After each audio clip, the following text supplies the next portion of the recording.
오늘 본문 우리 사도행전 2장 14절부터 21절 말씀을 중심으로 요엘서 예언의 성취라는 제목으로 우리 함께 은혜를 나누기를 소원합니다. 제가 목회를 하면서 여러 부류의 우리 신자들을 만나게 됩니다. 또 모든 목회자들이 그러하듯이 어떤 분들은 신앙이 예쁘게 자라고 성장하는 분을 보게 되는가 하면 또 어떤 분들은 신앙이 있는 것 같은데 자기 생각, 자기 감정에 사로잡혀서 좀처럼 헤어나오지 못하는 그런 안타까운 모습을 보게 됩니다. 그 차이가 뭘까요? 여러 가지 이유가 있을 수 있습니다. 그 중에 하나가 평소에 기도 생활을 우리 하시는 분들, 또 그리고 성령의 감동을 받아서 자기 생각, 자기 감정을 또 교정하는 그런 분들이 있는가 하면 그것이 이루어지지 않는, 그래서 믿음은 믿음이고 말씀은 말씀이고 내 생각과 내 유익을 위해서 그렇게 하고 마는 그런 안타까운 모습을 보게 됩니다. 특별히 은사를 강조하고 체험을 강조하는 그런 분들 가운데 신앙이 좋은 분도 많지만 때로는 자기 감정과 자기 체험에 사로잡혀서 말씀은 그게 아닌데 잘못된 방향으로 가는 경우들을 종종 발견합니다. 오순절날 사도들과 우리 성도들은 그 성령의 충만한 은혜를 경험하고 어떤 변화가 있었을까요? 불의 혀같이 갈라지고 바람 같은 소리가 있고 각 사람에게 성령님께서 임했습니다.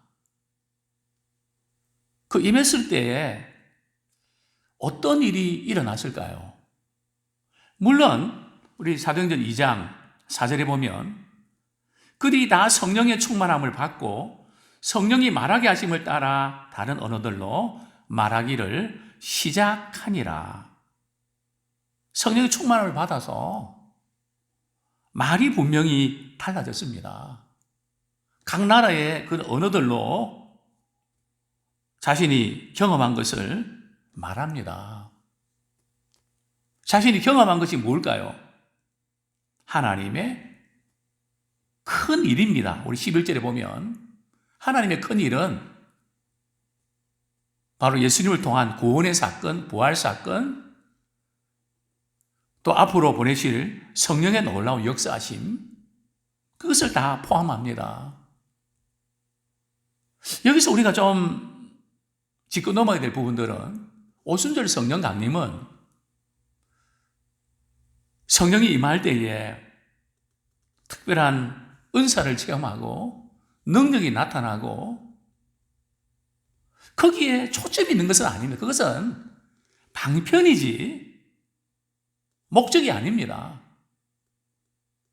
오순절 성령 강림의 역사심은 하나님의 크신 일을 선포하는 것입니다. 구원의 놀라운 일들을 전파하는 것입니다. 그럴 때에 예루살렘 순례객들이 너무 놀랍니다. 어떻게? 갈릴리 사람들이 사투리도 많고 또 학적이나 이런 부분에서 조금 부족한 그들이 우리가 사용하는 이 외국어를 어떻게 그들이 사용하는가? 도저히 그들은 이해할 수 없었습니다. 이건 뭔가 씌어서 그런 것이지. 그래서 어떤 분들은 세술에 취했다. 그러면서 의구심을 갖게 됩니다. 이때에 베드로와 다른 11 사도들이 일어나서 큰 소리로 이렇게 외칩니다. 우리 14절 말씀 베드로가 11사도와 함께 서서 소리를 높여 이르되 유대인들과 예루살렘에 사는 모든 사람들아 이 일을 너희로 알게 할 것이니 내 말에 귀를 기울이라. 저기 보면 유대인들은 유대에 사는 그런 원주민들을 말합니다. 또 예루살렘에 사는 모든 사람들은 지금 이제 맥주절인데 맥주절을 지키기 위해서 각 나라에서 찾아왔던 그런 사람들을 말합니다. 왜 이런 일이 났는지 내가 여러분들에게 소상하게 밝히겠습니다. 그러면서 내 말에 귀를 기울이십시오. 성경에 이런 표현은 내가 지금 말하는 것은 대단히 중요하기 때문에 귀를 쫑긋 기울여서 들어주십시오. 특별히 신경을 써서 경청해 주십시오. 그런 의미입니다. 그러면서 베드로와 11사도들이 하는 말이 지금 몇 시입니까? 제3시입니다. 우리 시간으로는 오전 9시입니다. 당시에 오전 9시는 예배를 드리고 절기를 지켜야 되기 때문에 오전 시간에는 대부분의 사람들이 금식을 합니다. 먹는 것, 마시는 것을 금합니다. 또 어떤 분은 12시까지 금식하는 분도 있었습니다. 그러니까 지금 우리가 세술에 취했다는 것은 그게 말이 안 되는 겁니다. 그런 이유가 아닙니다. 이 사람들이 취한 게 아닙니다. 뭔지 아십니까? 우리 16절, 17절, 18절 말씀 같이 읽겠습니다. 이는 곧 선지자 요엘을 통하여 말씀하신 것이니 일렀으되 하나님이 말씀하시기를 말세에 내가 내 영을 모든 육체에 부어주리니 너희의 자녀들은 예언할 것이요 너희의 젊은이들은 환상을 보고 너희의 늙은이들은 꿈을 꾸리라. 그때 내가 내 영을 내 남종과 여종들에게 부어주리니 그들이 예언할 것이요. 오순절 설교의 핵심은 바로 여기 있습니다. 그들이 술에 취한 것이 아닙니다. 또 성령께서 어떻게 역사해 주셨는지 구체적인 그런 현상, 어떤 신비한 기적을 나타내는 데 있는 것이 아닙니다. 요엘 선지자 예언한 말씀이 이루어진 것입니다. 즉 성령의 역사하심은 하나님의 말씀이 이루어졌다는 거기에 초점을 맞춰야 됩니다. 어떤 신비한 체험이나 은사 그 자체가 아니라 그것을 통해서 하나님의 말씀이 이루어졌습니다. 예수님께서도 공생의 사역을 하시면서 이는 하나님의 말씀을, 성경을 이루려 하십니다. 말씀을 응하게 하려 하십니다. 우리의 관심은 성공이 아닙니다. 우리의 관심은 성공을 통해서, 때로는 실패를 통해서, 고난을 통해서, 형통을 통해서 하나님의 말씀을 이루려 하심이라.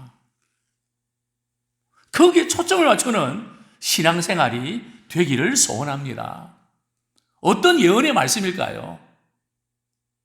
말세에, 요엘서에 보면 그 후에라는 표현이 나옵니다. 요엘서 2장 26절에 보면 그 후에. 그러나 사도행전 2장 10절에 보면 말세에 그 일어날 일들, 그 예언의 말씀을 선포하는 것입니다. 사랑하는 성도님들이여, 오늘날 우리에게 필요한 것이 뭘까요? 참 오순절 성령에 충만한 역사심을 우리가 경험하고 그 오순절 성령 강림의 사건이 그런 신비한 현상들이 오늘날 우리 일어나게 해달라고 우리가 사모하고 또 그것을 추구하는 자가 되어서는 안 됩니다. 여러분, 오순절 성령 강림의 사건은 단회적입니다. 다만 오순절 성령의 충만한 역사하심이 오늘날도 주님 오실 때까지 그대로 이루어집니다. 그 성령의 충만한 은혜를 우리가 삼아야 되지만은 성령의 역사에 나타나는 현상, 똑같은 그런 신비한 기적을 우리는 강구해서는 안 됩니다. 그것을 주신 목적을 우리가 붙잡으셔야 됩니다.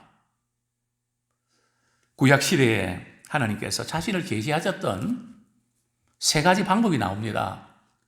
그게 바로 17절에 보면 너희 자녀들은 예언할 것이요 너희의 젊은이들은 환상을 보고 너희의 늙은이들은 꿈을 꾸리라. 그 예언과 꿈과 환상입니다. 코로나 사태로 인해서 말세에 대한 관심이 고조되면서 꿈과 환상에 대한 정보들이 많이 유튜브에 뜨곤 합니다. 물론 우리는 그것을 무시할 수는 없습니다. 그러나 분명한 것은 신약시대에는 성경이 계시로 완성됐기 때문에 꿈이나 이 환상이 오늘날도 없는 건 아니지만 그것을 계시의 차원과 동일한 선상에 두면 안 됩니다. 즉 꿈이나 환상은 말씀의 검증을 받아야 됩니다.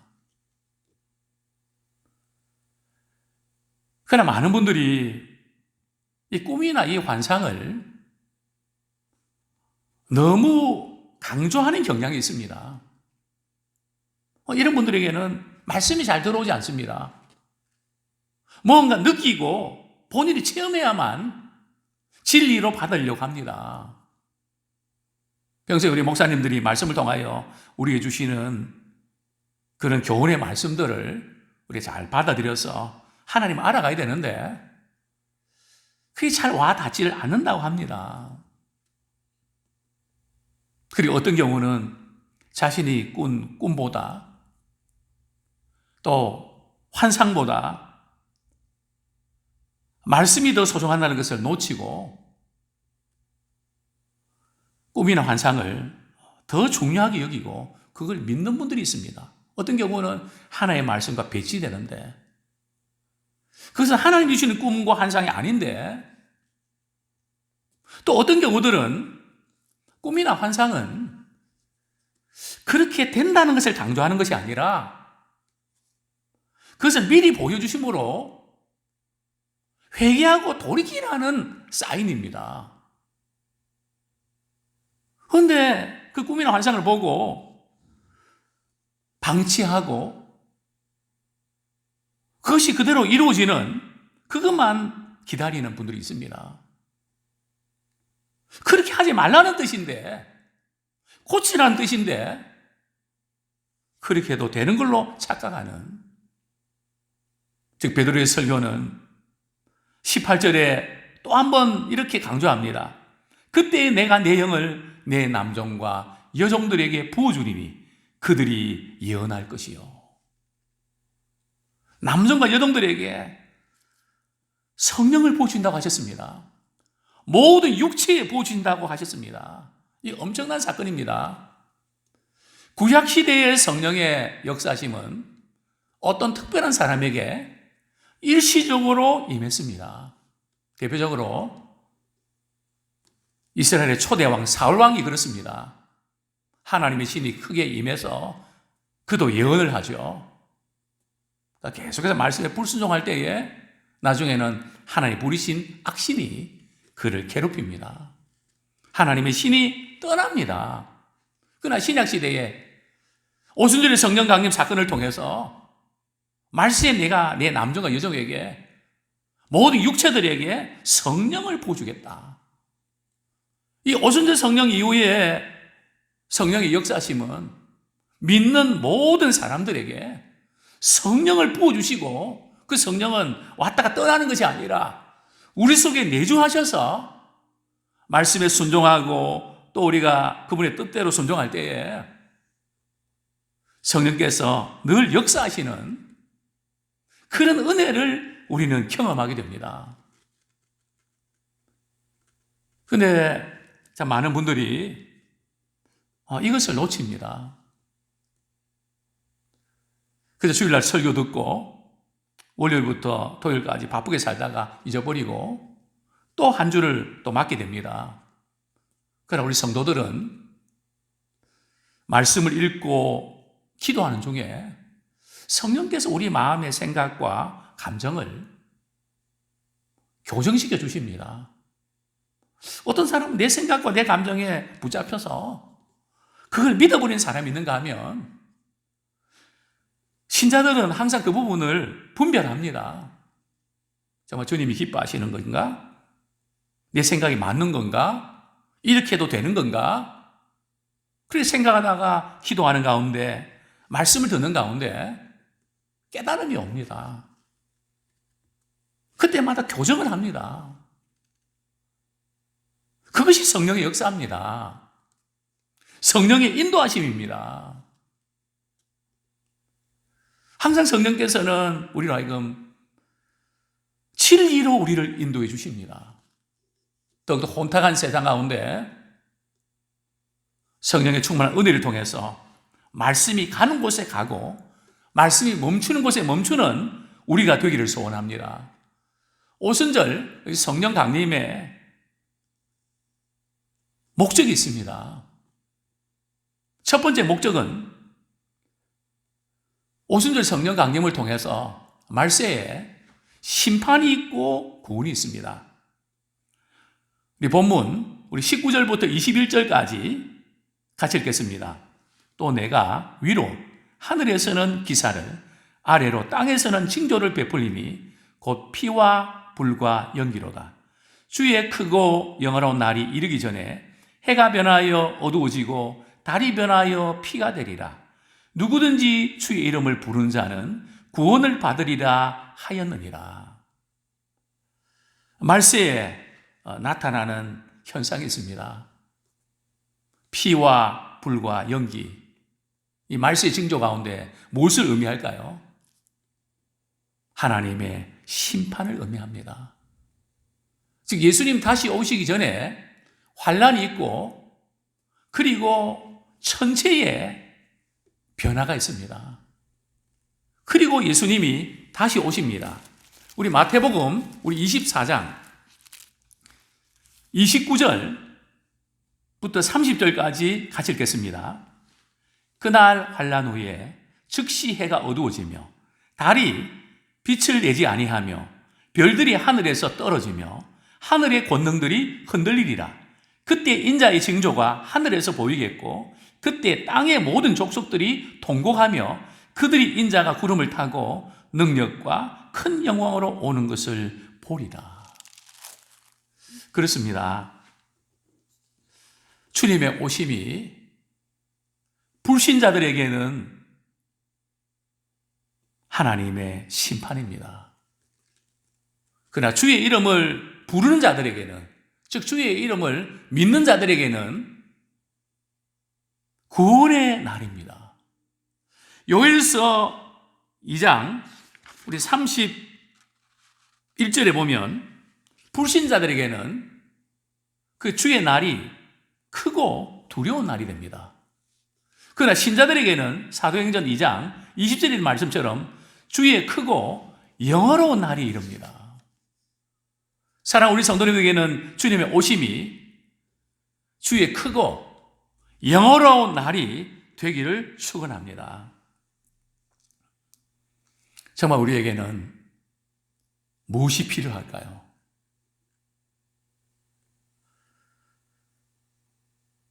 참 주의 구원의 은혜를 사모하는 우리가 되기 원합니다. 오순절 성령 강림의 이 두 번째 목적은 말세에 성령을 부어주시는 목적이 뭔가 하면 바로 환란을 통과하는 믿음을 갖기 위함입니다. 앞으로 점점 교회 생활, 신앙생활 하기가 어려우실 것입니다. 세속화와 또 잘못된 사도들이 격화될 것입니다. 또 거짓 선자들이 많이 나타날 것입니다. 이런 상황 속에서 신자들은 믿음을 잃기가 쉽습니다. 마지막 우리가 환난을 우리가 통과해야 되는데 어떻게 가능할까요? 저는 이번에 코로나 사태로 인하여 우리의 신앙이 얼마나 나약한지, 문자에 얼마나 약한지, 매스컴에 얼마나 약한지 물론 우리가 주의하고 다른 사람이 피해를 입히지 않도록 해야 됩니다. 그러나 우리 신앙의 중심은 바로 서야 되고 중심을 지켜야 됩니다. 그러나 너무나 허약한 우리의 모습을 발견합니다. 그러나 마지막 환난, 믿음을 지키면 죽이겠다고 하는 그런 위협과 공포 앞에서 어떻게 우리가 환난을 극복할 수 있을까요? 성경은 말씀합니다. 말세에 성령을 부어주시겠다고. 또 요한계시록에도 보면 큰 환난이 일어나기 전에 성도들의 기도가 하늘에 올라가서 땅에 쏟아붓는, 기도로 준비된 이후에 이 땅에 환난이 일어나는 것을 보게 됩니다. 또 주님도 말씀하셨습니다. 너희들이 시험에 들지 않도록 깨어 기도해라. 기도하지 아니하면 시험에 들 수밖에 없다. 말세에 환난을 이길 수 있는 비결이 뭘까요? 성령의 충만한 은혜를 힘입어야 됩니다. 그래서 늘 우리의 생각과 우리의 감정도 성령 안에서 그 모든 것을 극복할 수 있습니다. 환난을 당할 때에 무슨 말 해야 될지, 어떻게 대처해야 될지 평소에 말씀과 기도로 늘 준비하면서 순종하는 영, 성령의 충만함을 입을 때 어려운 환난 앞에서도 능히 이기게 될 줄로 믿습니다. 아무쪼록 우리는 오순절 성령의 충만한 역사심을 계속 우리가 체험하면서 하나님의 말씀을 선포하고 부활의 증인되기를 소원합니다. 주의 이름을 부른 자는 구원을 얻는 이 복음의 증인이 되기를 소원합니다. 주의 크고 영원한 날을 우리가 맡기를 소원합니다. 평소에 늘 말씀과 기도로 인도함을 받는 믿음의 모든 성도가 되시기를 축원합니다.